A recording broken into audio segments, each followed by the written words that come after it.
네, 바로 들어가겠습니다. 8강 죄에 대해서 신재성 선교사님, 네, 시작하겠습니다. 네, 안녕하세요. 신재성입니다. 중국에 여러 해 머물다가 철수한 이제 4년째 돼갑니다. 동남아 지역이 좀 순회했는데 팬데믹 코로나 때문에 꼼짝 못하고 한국에 머물러 있습니다. 오늘날 우리는 팬데믹 코로나 19라고 하는 바이러스 감염 공포증으로 인해서 온 세상이 철저하게 차단된, 그래서 지금까지 한 번도 경험해 보지 못한 단절된 삶을 경험하며 살아가고 있습니다. 이런 답답한 시대에 필리핀에서 사역하시는 선교사님들을 중심으로 시작하여 여러 나라에 흩어져 사역하신 많은 선교사님들과 주미라고 하는 새로운 세계를 경험하면서 새로운 시대를 준비할 수 있게 되니 참 하나님께 감사와 찬양 그리고 영광을 올려드립니다. 오늘 제가 이렇게 줌을 통해서 여러 선교사님들과 만난다는 것은 과거에 상상도 하지 못했던 일입니다.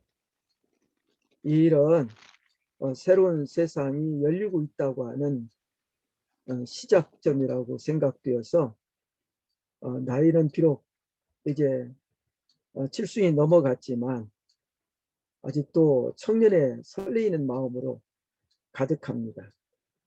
이런 자리를 준비하기에요 수고해 주신 김영권, 이상민 두 분 선교사님께 진심으로 감사드립니다.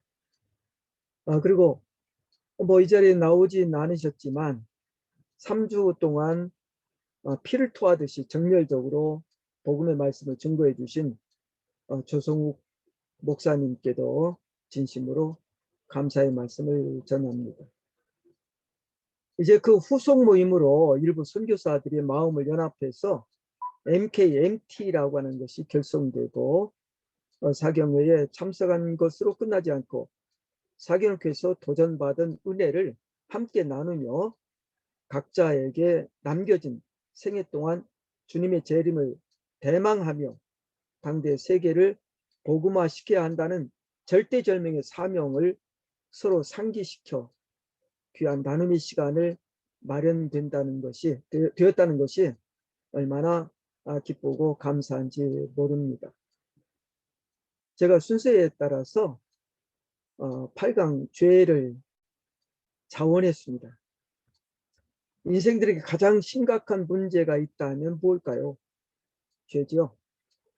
로마서 6장 23절에서 사도 바울은 죄의 삭은 사망이다 라고 말했습니다. 그래서 사망이란 죽음이죠. 생명을 잃음입니다. 사람에게서 이것보다 더 큰 문제가 있을까요? 죽음이란 모든 사람들이 가지는 가장 심각한 문제입니다. 그런데 더 큰 문제가 있습니다. 그것은 죽음은 아무도 스스로 해결할 수 없다는 것입니다. 그런데 이런 죽음의 문제를 해결한 분이 계십니다. 그가 곧 예수 그리스도십니다. 예수 그리스도는 죽음의 문제를 완전히 해결하신 분이십니다. 그가 전후 세대의 죄의 문제를 해결하신 유일하신 분입니다. 죄는 죽음의 권세에 의해 지배받습니다. 그런 죽음의 권세를 완전히 이기신 분이 예수 그리스도이십니다. 그 예수를 우리는 평소에 잘 알고 있었다고 자부합니다. 그 예수를 사람들에게 증거하는 사명을 감당하는 삶을 살고 있다고 여겼습니다. 그런데 이번에 조성욱 목사님의 성경 사경회를 참석하면서 소홀히 여겨 지나치고 있던 것들이 많다는 사실 또한 발견하게 되었습니다. 아주 놀라운 일이었습니다. 그냥 대수롭게 또 어쩌면 당연한 일이라고 치부했던 일들이 실상은 매우 중요한 일이었다는 사실에 충격을 받았습니다. 그래서 관심을 기울여 지난 3주간 사경회를 꼬박 참석해 시작했습니다. 우리가 복음을 깨달으려면 죄의 본질을 바르게 이해해야 합니다. 그것은 복음의 본질을 이해하는 데 매우 중요한 요소의 하나가 되기 때문입니다. 그러므로 죄를 바르게 알고 그것을 해결할 수 있는 방법도 바르게 알아야 하겠지요. 그것은 예수 그리스도를 바르게 아는 것부터 시작된다고 여깁니다. 이를 위해 이번 세 주간의 성경 사경회는 매우 소중한 기회였습니다. 평소에 그 누구보다 그 문제에 대해 많은 깨달음이 있었다고 생각해 왔습니다. 시간 조승훈 목사를 통해 선포되는 말씀을 들으며 역시 역부족이었구나 라는 사실도 인정하지 않을 수가 없었습니다. 그래서 이번 사경회를 준비하신 분들께 다시 한번 감사의 말씀을 올려드립니다.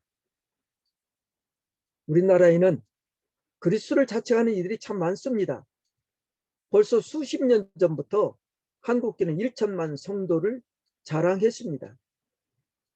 세계 기독교의 2000년 역사에 가장 찬란한 금자탑을 이루었다는 자화자찬이 자자했지요. 그래서 70년대, 80년대에는 여의도 광장에서 그리스도인들의 대형 집회가 열리면 수십만 명이 동원되는 엄청난 세를 과시했습니다. 그렇지만 오늘의 상황은 많은 변화가 일어났습니다. 세계 굴지의 대교회들이 숫자가 엄청나게 많이 있지만 2000년대에 일어서며 한국교회 교인들의 숫자는 1000만 명에 훨씬 미달되는 숫자로 알려지고 있습니다. 왜 오늘의 한국교회가 함몰되어 가고 있는 것일까요? 특히 작년 초에 전 지구촌을 강타한 팬데믹 코로나19 바이러스 감염증은 한국교회의 미래를 더욱 참담하게 할 듯한 상황들이 벌어지고 있었습니다. 이제 한국교회 교인들의 숫자는 급속하게 하강 곡선을 긋게 될 것이라고 전망합니다. 실로 한국교회는 지금 위기에 직면해 있음을 아무도 부인할 수 없는 상황입니다. 왜 이런 일이 한국교회에 일어나게 된 것일까요? 세계 교회들을 부러워할 만큼 잘 나가던 한국교회에 급브레이크가 걸린 듯한 현상이 일어난 이유는 무엇일까요? 이것은 어쩌면 한국교회가 죄의 본질적인 문제를 너무 가볍게 여긴 데서 일어난 현상이 아닐까요? 그래서 한국교회의 복음은 시장의 삼류 상품이 되어버린 그런 기분입니다. 이제 싸구려 구원의 논리에 빠져들어서 일어난 현상이 아닐까 싶습니다. 그동안 한국교회가 죄의 본질적인 문제를 너무 가볍게 여겨 등한시한 결과가 아닌가 싶습니다. 죄의 문제를 애써 외면한 채 다른 화려한 컨텐츠로 포장하게 분주했던 거짓된 복음 때문에 아니었을까요? 죄의 본질적인 문제는 외면하고 교회의 외적 성장에만 집착한 것이 오늘날 한국교회가 위기에 직면하게 된 자충수는 아니었을까요? 이번 사경회는 제게 한국교회는 그동안 죄의 본질적인 문제를 너무 소홀히 여겼다는 것이 작금과 같은 한국교회를 심각한 문제의 소용돌이에 휘말리게 됐다는 사실을 깨닫게 했습니다. 이는 저를 포함하여 한국교회 사명자들에게 책임이 있음을 실토하지 않을 수 없게 했습니다. 우리는 그동안 죄의 본질적인 문제를 너무 소홀히 여겼습니다. 교회가 교회 되려면 죄의 본질부터 해결해야 함에도 불구하고 그것을 너무 등한시했다는 자각심을 갖게 했습니다. 한국교회는 지금 가장 우선순위에 두어야 할 죄의 본질적인 문제가 해결되지 않고 그것이 엉뚱하게 엉켜지면서 무질서와 혼란이 가중되었고 그로 인해 우리 모두가 절망적인 상황에 직면하게 된 것이 분명해 보입니다. 그러므로 이제 우리는 거기서 벗어나기 위해 변화해야만 합니다. 그러기 위해 우리는 죄의 본질에 대한 더 정확한 이해가 선결되어야 합니다. 그래서 죄의 본질적인 문제의 핵심을 이해하기 위한 노력이 선결되어야 합니다. 따라서 저는 오늘 이 문제를 다소 시간이 걸릴지 모르지만 심도 있게 나누고 싶습니다. 죄의 본질적인 문제에 접근하려면 먼저 창세기 3장의 말씀으로 거슬러 올라가야 합니다. 이는 인류사에 있어 최초의 죄에 대한 기록이 있기 때문입니다. 창세기 3장은 죄란 무엇이며 사람이 어떻게 죄를 범하게 되었는지를 깨닫게 합니다. 그러므로 그것을 바르게 알아야 합니다. 그래야 죄의 본질적인 문제가 무엇이며 그것을 해결할 수 있는 방법이 무엇인지를 찾을 수 있게 될 것입니다. 창세기 3장 6절은 뱀의 거짓말을 듣고 여자가 어떻게 반응했는지를 밝힙니다. 성경은 여자가 그 나무를 보았다고 합니다. 여자의 마음은 이미 뱀의 거짓말이 유혹되었다는 증거입니다. 그것을 본 여자는 그 나무를 본즉 먹음직도 하고 보암직도 하고 지혜롭게 할 만큼 탐스럽기도 한 나무로 보였다고 말합니다. 이에 여자에게는 육신적 욕구와 감성 그리고 지성이 자극을 받게 되었고 그것은 여자가 뱀의 거짓말에 유혹되었음을 나타냅니다. 유혹과 미혹은 비슷한 말이기는 하지만 의미에 있어서 전혀 다른 말입니다. 유혹되었다는 것은 꾀임을 받아 정신이 혼미하게 되었다는 점을 말하고 미혹됐다는 것은 무엇에 홀려 정신을 차리지 못한 채 행동하게 된 것을 말합니다. 결국 여자는 뱀의 거짓말에 유혹되어 하나님께서 금하신 선악을 알게 하는 나무를 본 순간 그것에 미혹되어 그만 반하고 말았습니다. 그래서 여자는 그 열매를 따먹고 거기서 함께 있는 남편에게도 주매 그도 먹었다고 말합니다.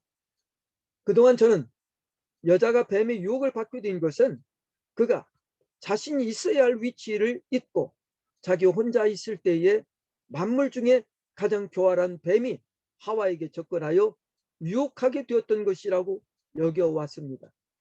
이는 창세기 2장 22절 말씀에는 하나님께서 여자를 만드신 후에 그를 아담에게 데려다 주셨다고 증거하여 하와는 결코 아담의 곁을 떠나지 않았어야 했는데 그가 아담의 곁을 떠났기에 그것이 뱀의 유혹을 받을 수 있는 취약한 상황이 마련되어 그가 죄를 짓게 된 것이라고 여겼던 것입니다. 그런데 이번 성경 사경회에서 조성우 목사님이 동일한 말씀을 다른 각도에서 생각하게 하더군요.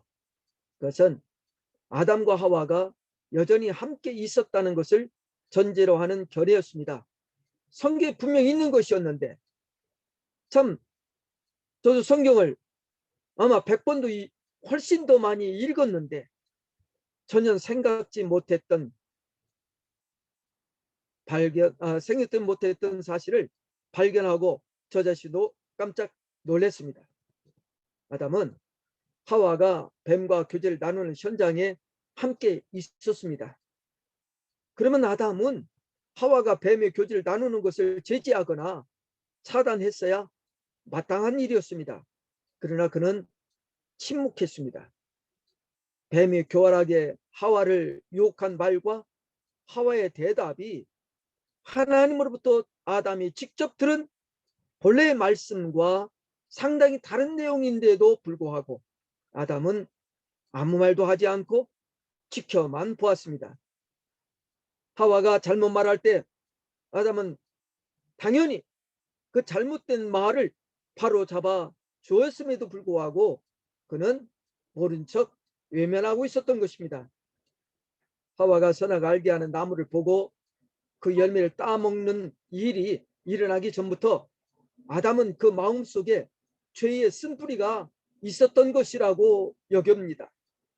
그는 뱀과 하와의 뱀의 대화는 하나님의 말씀하신 언약의 말씀을 뱀은 왜곡했고 하와는 인식했습니다. 잘못 인식했습니다. 그런데도 아담은 침묵했던 거죠. 이는 하와가 하나님의 금하신 나무의 열매를 따먹고 그가 죽나 안 죽나를 지켜보기 위한 것이었습니다. 그렇다면 그것은 엄청난 일입니다. 그것은 하나님께서 하신 언약의 말씀을 아담은 철저하게 믿지 않고 반신반의했다는 것이 분명하기 때문입니다. 그렇다면 죄의 기원은 하와가 아닙니다. 하나님이 금하신 나무 열매를 따먹는 불순종이 죄를 범하게 된 이전에 이미 아담이 하나님을 불신하는 죄를 범하게 되었다는 것입니다. 이런 깨달음은 저로서도 대단히 충격적이었습니다. 하와는 뱀의 유혹에 미혹되어 하나님의 말씀에 불순종하여 선악을 알게 하는 나무의 열매를 따먹었습니다. 창세기 2장 14절 말씀에는 하나님께서 분명히 선악을 알게 하는 나무의 열매는 먹지 말라 시면서 내가 먹는 날에는 반드시 죽으리라고 말씀하셨습니다. 그렇지만 하와가 열매를 따 먹었지만 그런 일은 일어나지 않았습니다. 그래서 아담도 안심했던 것일까요? 그도 하와가 주는 열매를 받아 먹었습니다. 이것은 아담이 하나님의 말씀을 가볍게 여겼다는 증거가 아니겠습니까? 창세기 3장 6절은 여자가 그 열매를 따먹고 자기와 함께 있는 남편에게도 주었다고 증거하기 때문입니다. 하와가 뱀의 유혹에 미혹되어 하나님께서 금하신 선악을 알게 하는 나무의 열매를 따먹었을 때 아담도 그와 함께 있었다는 확실한 증거입니다. 그런데 아담은 뱀이 하와를 유혹할 때나 하와가 하나님의 말씀을 변절시켜 말하는 것을 듣고도 아무 말도 하지 않았습니다. 관망만 하고 있었습니다. 왜요? 이미 말씀드린 대로 아담의 속에 이미 죄의 뿌리가 자리 잡고 있어 하나님에 대해 반신반의하고 있었다는 경악할 사실을 발견했다는 것이죠. 호세아서 6장 7절 말씀에는 하나님께서 이스라엘 자손들에게 하신 말씀 중에 그들은 아담처럼 언약을 어기고 거기에서 나를 반역하였다고 말씀하십니다. 이 말씀이 의미하는 건 무엇입니까? 하나님께서 에덴 동산에서 아담에게 명령하신 말씀은 단순히 지시에 목적을 두신 것이 아니었음을 밝힙니다. 그것은 하나님의 언약이었습니다. 따라서 그가 하나님의 말씀에 순종하지 않은 것은 하나님의 언약을 어긴 일입니다. 이에 하나님께서는 아담이 에덴 동산에서 하나님의 말씀에 불순종하여 그것이 하나님의 언약을 어기듯이 이스라엘 자손들도 하나님의 말씀을 경홀히 여겨 당신의 언약을 지키지 않고 어겼다고 말씀하시며 그것은 곧 당신을 반역한 것이라고 지적하신 겁니다. 그러므로 사람들이 하나님의 말씀을 지키지 않는 것은 다른 말로 표현하면 하나님과의 언약을 어긴 것이며 그것은 곧 하나님을 반역하는 것이 된다는 해석을 가능하게 합니다. 그러므로 죄는 하나님을 향한 반역입니다. 민수기 15장 30절과 31절 말씀에는 본토인이든지 타국인이든지 고의로 무엇을 범하면 누구나 여호와를 비방하는 자니 그의 백성 중에서 끊어질 것이라며 그런 사람은 여호와의 말씀을 멸시하고 그의 명령을 파괴했은즉 그의 죄악이 자기에게로 돌아가서 온전히 끊어지리라고 말씀합니다. 그러므로 하나님의 말씀에 불순종하는 것은 단순한 문제가 아닙니다. 그것은 하나님과의 언약을 어긴 것이며 더 나아가 그것은 하나님의 명령을 파괴한 것으로 하나님의 말씀을 멸시하는 것이기 때문에 그런 결과로 일어난 사실을 지적하여 경고한 것입니다. 따라서 이는 사람의 죄가 얼마나 엄청난 문제인지를 결코 간과할 수 없다는 사실을 가르쳐준 말씀이기도 합니다. 우리에게는 이런 죄의 문제를 해결하기 위해 예수 그리스도의 구원하심이 절실합니다. 로마서 5장 8절과 9절 말씀에도 그래서 사도 바울은 우리가 아직 죄인 되었을 때에 그리스도께서 우리를 위하여 죽으심으로 하나님께서 우리에 대한 자기의 사랑을 확정하셨느니라며, 그러면 이제 우리가 그의 피로 말미암아 의롭다 하심을 받았으니 더 그로 말미암아 진노하심에서 구원을 받을 것이라고 말합니다. 또 동일한 로마서 5장 중에서 몇 절 뒤에 18절과 19절 말씀에서는 한 범죄로 많은 사람이 정죄에 이른 것 같이 한 의로운 행위로 말미암아 많은 사람의 의롭다 하심을 받아 생명에 이르렀느니라며, 한 사람이 순종하지 아니함으로 많은 사람이 죄인 된 것 같이 한 사람이 순종하심으로 많은 사람이 의인이 되리라고 말합니다. 우리는 성경에 기록된 죄의 본질을 이해해야만 합니다. 이를 위해 저는 표의 문자인 한자로 허물죄자라는 글자를 파자하여 저의 죄의 본질을 상고해 보려고 합니다.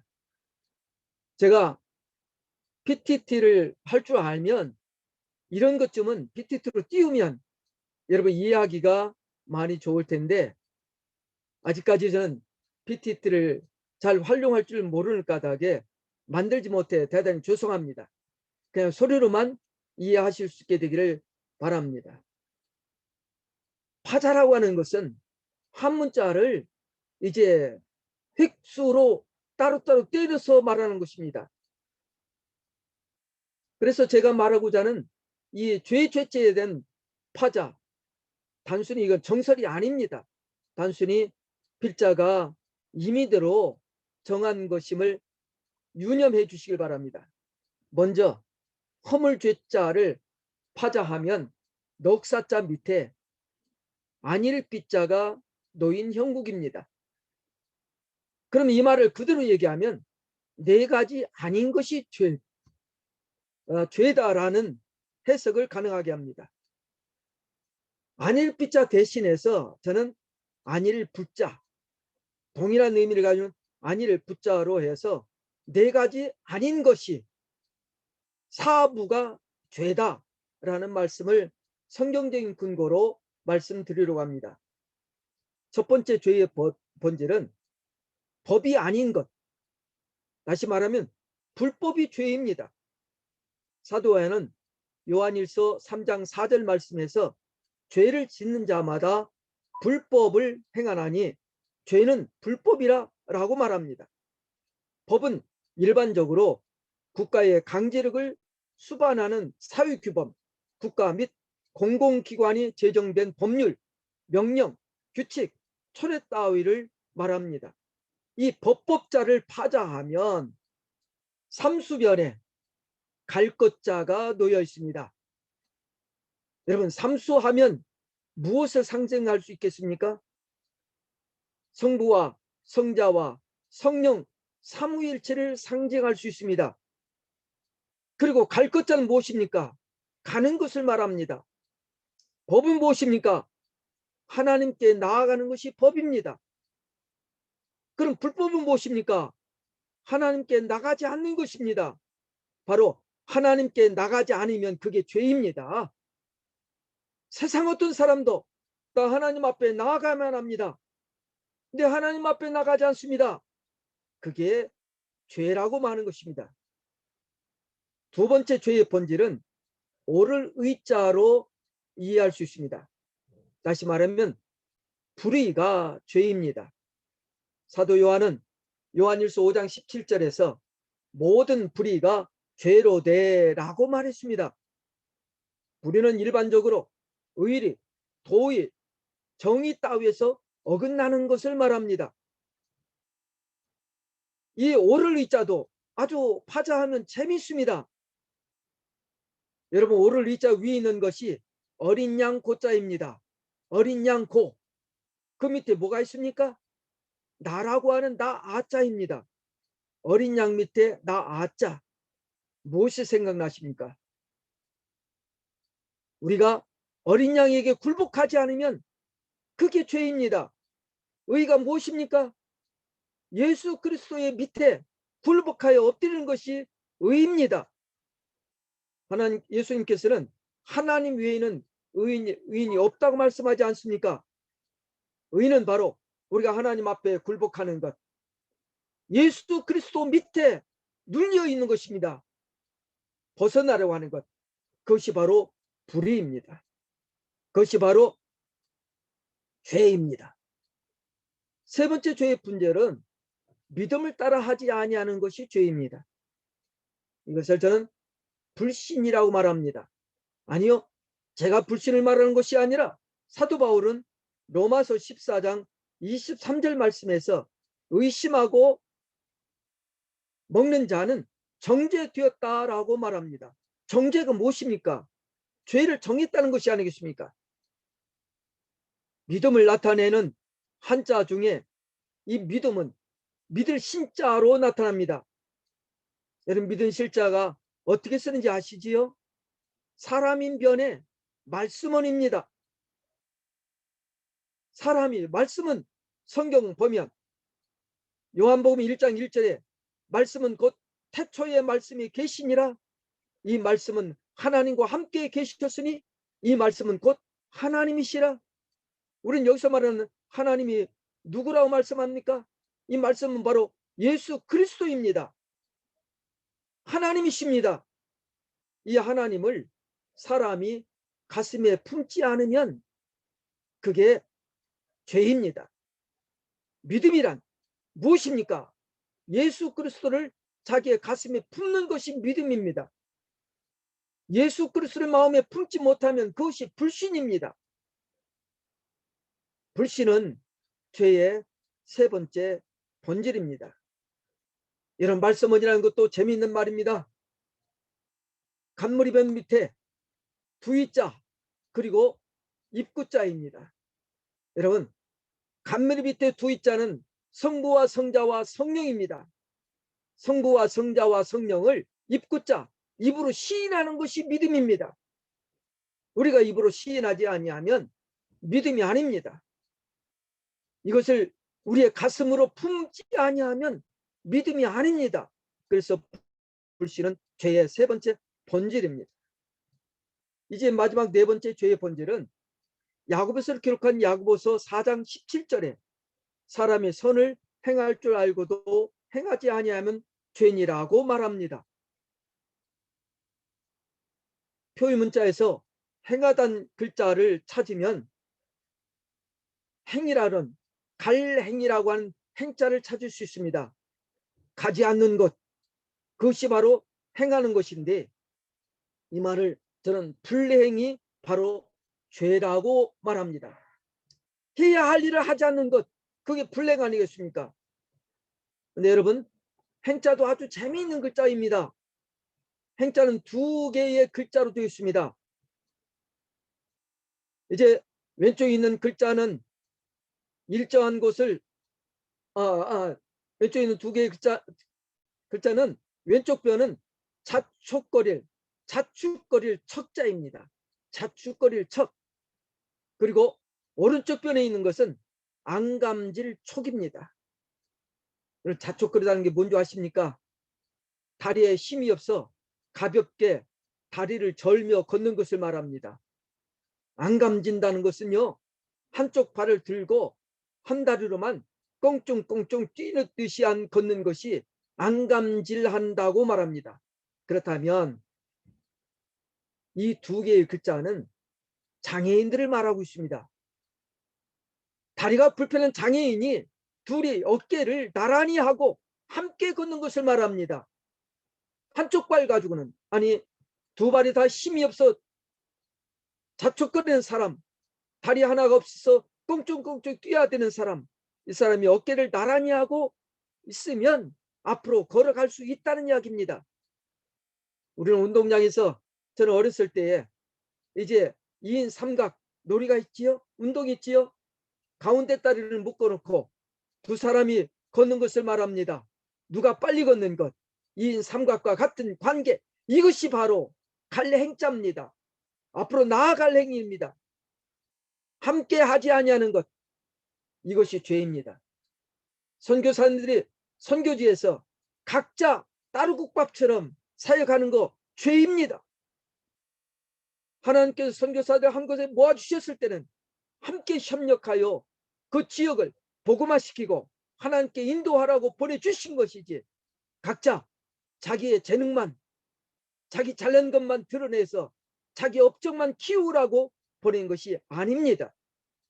우리가 세상에서 아무리 큰 업적을 세운다 할지라도 하나님 보시기에는 아무것도 아닐 수 있기 때문입니다. 보냈으면 교단을 초월하여 한 그리스도 예수를 주로 시인하고 고백한다면 해외 나스까지 꼭 교단 타령을 해야 되겠습니까? 저는 침례교회에 속해 있는 목사이긴 합니다만은 꼭 장감성을 따져야 되고 무슨 교단을 따져야만 합니까? 아닙니다. 한 지역에 함께 보낸 선교사라면 연합하여 함께 하는 것입니다. 함께 하지 아니하면 그것도 죄라고 저는 감히 말씀드릴 수 있습니다. 서로가 함께 한다는 말들을 많이 하면서도 함께 하지 못하는 것, 이것은 바로 어쩌면 우리 선교사들이 회개해야 할 가장 큰 죄일지도 모른다는 생각을 갖게 합니다. 예수 그리스도의 제자들은 복음 안에서 서로 하나가 되어야 합니다. 교리적인 문제나 정치적인 문제 또는 어떤 다른 문제로 교회가 서로 나뉘어 불목하는 것은 하나님의 말씀을 배척하는 행위입니다. 그래서 서로가 함께 동행하지 않으면 그것이 죄라고 말합니다. 모든 그리스도인들은 서로를 의지하며 우리 당대의 세계 복음화를 이루기 위해 연합해야만 합니다. 이 뜻 때문에 우리가 함께 모이고 이렇게 연습하는 건 아니겠습니까? 그렇다고 인위적인 조직을 세우는 것은 합당하지 않습니다. 조직은 사람의 관계를 타락하게 하기 때문입니다. 오직 예수 그리스도만이 우리 모두를 하나로 아울릴 수 있어야만 합니다. 모든 그리스도인들은 예수 그리스도와 더불어 한 몸이 되어야만 합니다. 한 몸이 연합하는 것이 지극히 당연한 일입니다.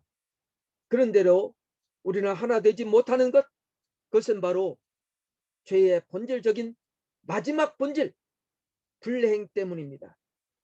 불행은 우리를 파괴합니다. 불행은 우리를 무너지게 합니다. 우리의 삶의 근간을 쓸데없이 만듭니다. 우리가 아무리 큰 일을 많이 했다 할지라도 어쩌면 하나님 앞에 가서 내가 너를 도무지 모른다고 내침을 당할 수 있다는 사실을 경각심을 가져야만 합니다. 내가 주의 이름으로 능력을 행하고 어느 나라 선교사를 가서 이런 일도 하고 이런 일도 하고 이런 일도 했는데 라고 말하는 것이, 하나님은 네가 좋아서 했지 내가 시켰더냐라고 말씀하신다면 우리 다 어찌 되겠습니까? 연합해야만 합니다. 모든 교단을 초월하여 예수 그리스도가 구주라고 믿고 나를 선교지에 보낸 분이 하나님이시고 예수 그리스도시라는 사실을 믿는다면 모든 교단을 초월하여 함께 연합함이, 그것이 죄의 문제를 본질적으로 해결할 수 있는 비결이 아닌가 여겨집니다. 사도 바울은 로마서 5장 19절 말씀에서 한 사람이 순종하지 아니하므로 많은 사람이 죄인 된 것 같이 한 사람이 순종하심으로 많은 사람이 의인이 되리라고 증거합니다. 그는 불순종, 한 사람의 순종하지 않음이라고 단정합니다. 그러므로 죄의 궁극적인 본질은 앞에서 언급한 바와 같이 불법과 불의, 그리고 불신과 불행 등 이 네 가지가 죄의 본질입니다. 그리고 이것을 하나로 통합하면 대체 하나님께서 인류의 조상 아담과 하와에게 명령하여 언약하신 그 말씀에 불순종하는 것이 됩니다. 사도행전 8장 23절 말씀에는 무당 출신의 시몬에게 베드로가 말합니다. 내가 보니 너는 악독이 가득하여 불의에 매인 바 되었도다. 우리는 여기서 죄의 속성을 두 가지의 단어로 가장 잘 설명하고 있음을 보게 됩니다. 불의와 악독입니다. 우리는 앞에서 자세히 설명했듯이 악독은 마음이 흉악하고 독함을 말합니다. 그것은 언약을 어긴 것이며 하나님을 향한 반역입니다. 이렇게 하나님의 말씀에 불순종하는 것, 그리고 불의와 악도, 그것들은 모두 하나님의 명령을 파괴하는 것입니다. 하나님의 권위에 대한 도전입니다. 하나님의 거룩함을 훼손한 일입니다. 그래서 죄는 하나님께서 결코 간과하지 않으십니다.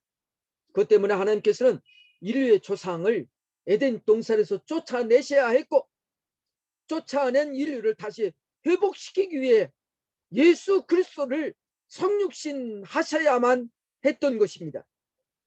그런데 우리는 가끔씩 육신적인 어떤 죄에 대해서 그것의 경중은 논하지만 그 죄가 하나님과의 관계에서 그것이 얼마나 큰 것인지는 너무 쉽게 간과해 버릴 때가 많습니다. 아주 가벼운 죄, 그저 그럴 수도 있지라고 태만히 여기는 경우가 적지 않습니다. 그러나 하나님께서는 인류의 죄를 얼마나 중하게 여기시는지를 심각하게 생각해야 합니다. 죄는 죽음으로만 대가를 치를 수 있으며 그 죽음은 하나님과 영원히 격리되는 것임을 우리는 잊지 말아야 할 것입니다. 하나님께서 직접 당신의 독생자를 세상에 보내셔서 그를 십자가에 못 박혀 죽일 만큼 죄의 문제는 심각하다는 사실을 우리는 인지해야 할 것입니다. 사도행전 4장 12절에서 초대교회 사도들은 다른 이로서는 구원을 받을 수 없나니 천하 사람 중에 구원을 받을 만한 다른 이름을 우리에게 주신 일이 없다고 선언합니다.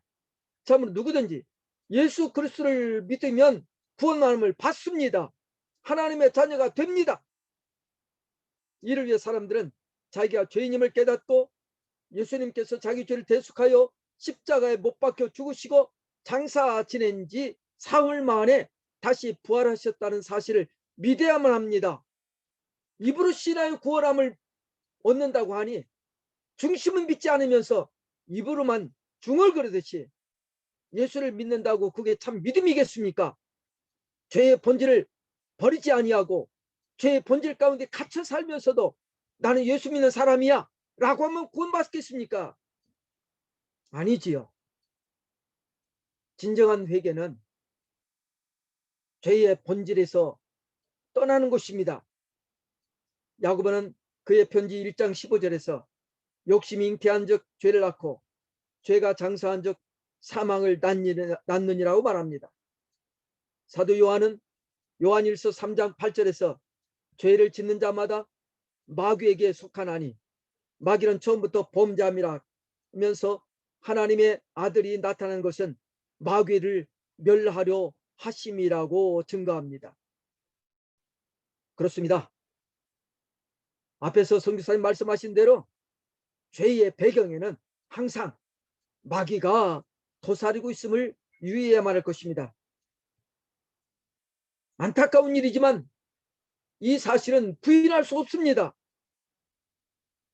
그래서 사도 베드로는 베드로전서 5장 8절에 근신하라 깨어라고 충고하면서 너희 대적 마귀가 우는 사자같이 두루다니며 삼킬 자를 찾는다고 경고했습니다.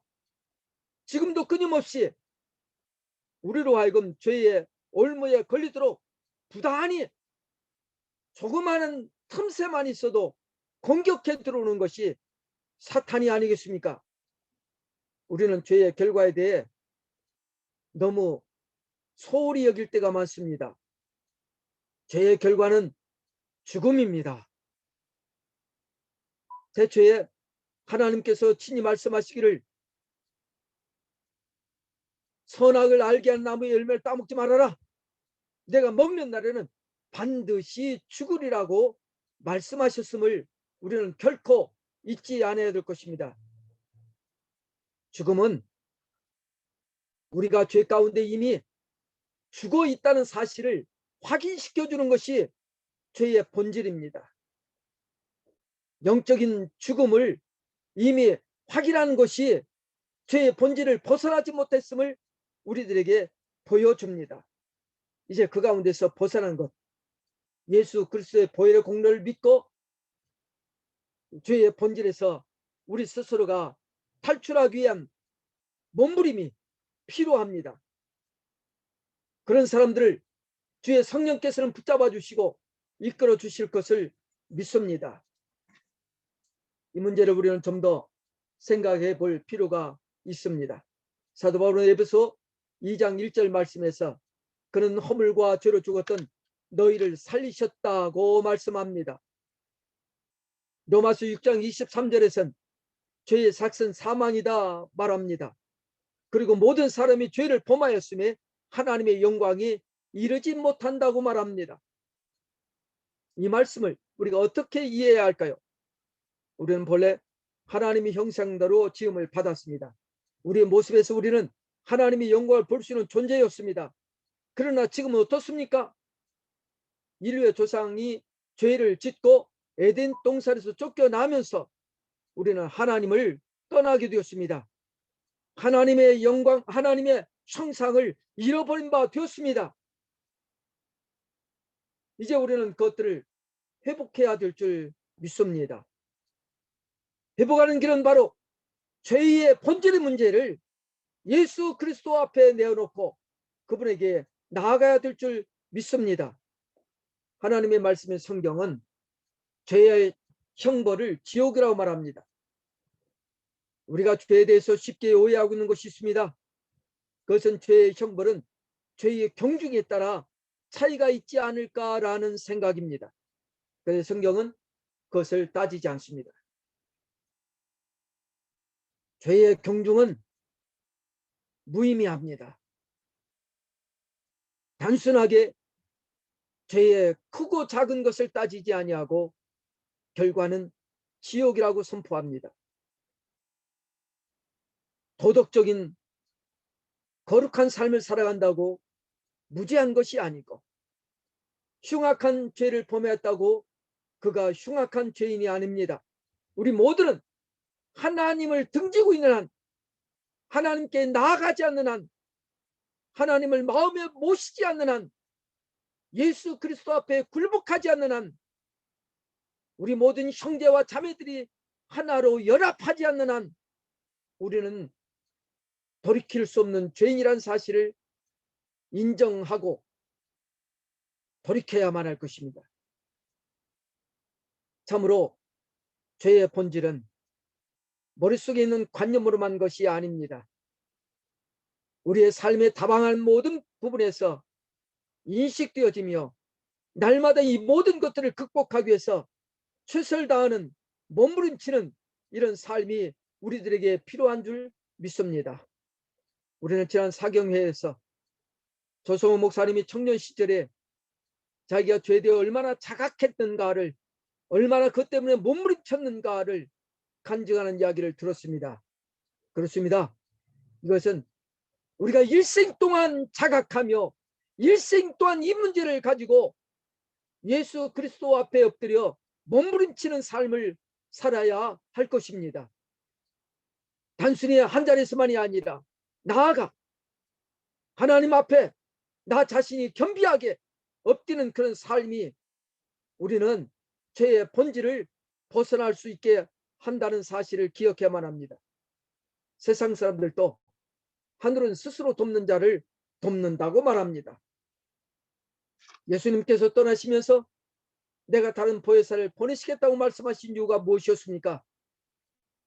우리가 힘껏 주님께 죄의 본질에서 벗어나고자 하는 몸부림을 칠 때에 죄의 성령께서 우리를 도와 우리를 하여금 죄의 본질을 벗어나게 하실 것을 분명 믿습니다. 우리가 죄인임을 자각하지 않으면 예수님이 나를 위해 죽으셨다고 할 때 진정한 감사를 할 수 없게 될 것입니다. 우리가 영원한 지옥에 갈 수밖에 없는 죄라는 사형 선고가 나하고는 전혀 상관없는 것처럼 여겨질 우려도 있습니다. 그래서 우리는 날마다 예수 그리스도 앞에 엎드리는 자가 되어야 될 줄 믿습니다. 그래서 날마다 하나님의 은혜를 더 사모하며 주님의 십자가의 은총을 더 감사하며 감격한 마음으로 그 하나님께, 그 예수님께 나아가는 삶이 필요한 줄 믿습니다. 이런 삶을 통해서 우리는 하나님께서 우리 각자에게 맡겨주신 귀한 사명을 끝까지 완성할 수 있을 것을 믿습니다. 우리의 생애가 얼마나 남아있는지 아무도 모릅니다. 저는 농반 신반 이제 주변에 있는 사람들에게 그렇게 말을 많이 했습니다. 나는 성경에서 보장한 120년까지 산다. 120년까지 산다고 할 때 저는 그렇게 생각해 보면 아무래도 산 만큼 결코 살지 못할 것입니다. 아니요, 주님은 내 당대에 주님이 오실 것이라고 분명 믿습니다. 그렇다면 불과 얼마 남지 않았습니다. 그 날이 얼마나 남았다고 우리는 말할 수는 없을 것입니다. 왜냐? 예수님께서도 그 날과 시는 하늘의 천사도 모르고 당신도 모르고 오직 하나님만 아신다고 말씀하신 것을 우리가 언제쯤 주님이 오신다고 감히 말한다면 그것이 잘못된 것이 아니겠습니까? 그러나 분명한 것은 제가 언제까지 살지 모르는 것처럼 주님이 언제 오실지 모른다는 사실은 분명합니다. 그 모른다는 사실이 우리 당대에 임할 것이라고 생각하는 까닭에 우리에게 주어진 사명이 더 막중하다는 사실을 우리는 자인하지 않을 수 없다고 믿습니다. 이제 말씀을 맺으려고 합니다. 우리 모두 죄의 본질을 좀 더 심각하게 자각하며 살아갈 수 있게 되기를 바랍니다. 저는 조금 엉뚱하다고 여길지 모르지만 죄의 죄자, 죄의 죄자, 역사자 밑에 안일비자라고 하는 죄의 죄자를 토대로 하나님의 말씀 성경에 기록된 그대로 네 가지 아닌 것이 죄라고 말씀을 드렸습니다. 하나님 앞에 나가지 않는 불법이 죄입니다. 예수 그리스도를 가슴에 품지 아니하는 불신이 죄입니다. 그리고 예수 그리스도 밑에 굴복하지 아니하는 불의가 죄입니다. 나아가 우리 믿는 자된 하나님께서 먼저 선택하여 하나님의 일꾼 사명자로 맡겨준 우리 모두가 어떤 교리적인 문제 때문에 예수 그리스도가 우리의 구주라고 하는 사실을 분명히 믿는다 하면 사소한 교단의 교리가 중요한 문제가 있습니까? 때로는 교리가 어떤 성경의 내용과는 거리가 먼 것일 수도 있지 않습니까? 신학이, 저는 때때로 그런 말을 합니다. 신학이 신앙을 소멸시키고 있는 위험적 요소가 있다고 말할 때가 있습니다. 학문이 아닙니다. 신앙입니다. 그래서 우리는 서로가 연합하여 하나를 이루어 나가는 것, 그것을 하나님이 기뻐하시는 줄 믿습니다. 저는 조성욱 목사를 젊은 목사이지만 존경하고 갑자기 사랑하는 마음을 갖게 된 중요한 요인 한 가지만 제가 말씀을 드리려고 합니다. 그것은 조직하지 않겠다고 말하는 것이었습니다. 앞으로 조직하지 않겠다고.